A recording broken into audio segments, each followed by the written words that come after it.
Indian കുടിയേറ്റക്കാരെ പീഡിപ്പിച്ച് നാട് കടത്തിയതിനെതിരെ ഉയർന്ന പ്രതിഷേധങ്ങൾക്ക് ഒരു വിലയും കൽപ്പിക്കാതെ US രണ്ടാമത്തെ ബാച്ച് ഇന്ത്യക്കാരെയും നാട് കടത്തിയതും കൈകാലുകൾ ബന്ധിച്ചു.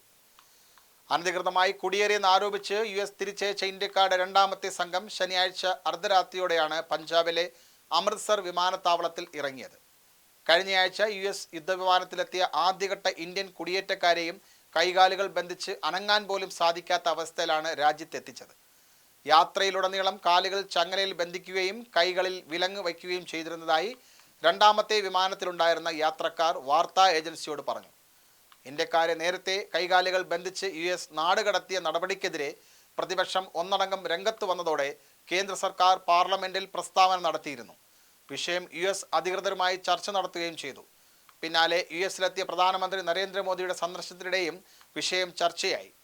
അനധികൃതമായി അമേരിക്കയിലെത്തിയ ഇന്ത്യക്കാരെ സ്വീകരിക്കാൻ തയ്യാറാണെന്ന് ട്രംപുമായുള്ള കൂടിക്കാഴ്ചക്കിടെ മോദി അറിയിക്കുകയും ചെയ്തു. എന്നാൽ മടക്കിയയച്ച ആദ്യ ബാച്ച് കുടിയേറ്റക്കാരോട് ചെയ്ത അതേ ക്രൂരത രണ്ടാം ഘട്ട ബാച്ചുകാരോടും US കാണിക്കുകയായിരുന്നു. സിഖുകാരായവരുടെ തലപ്പാവ് പോലും US അധികൃതർ അഴിച്ചുമാറ്റി. US സന്ദർശനം പൂർത്തിയാക്കി നരേന്ദ്രമോദി ഇന്ത്യയിലെത്തിയ അതേ ദിവസം തന്നെയാണ് കുടിയേറ്റക്കാരെ രണ്ടാം വിമാനത്തിൽ ഇന്ത്യയിൽ ലാൻഡ് ചെയ്തത്. 119 കുടിയേറ്റക്കാരാണ് ശനിയാഴ്ച മടങ്ങിയെത്തിയത്.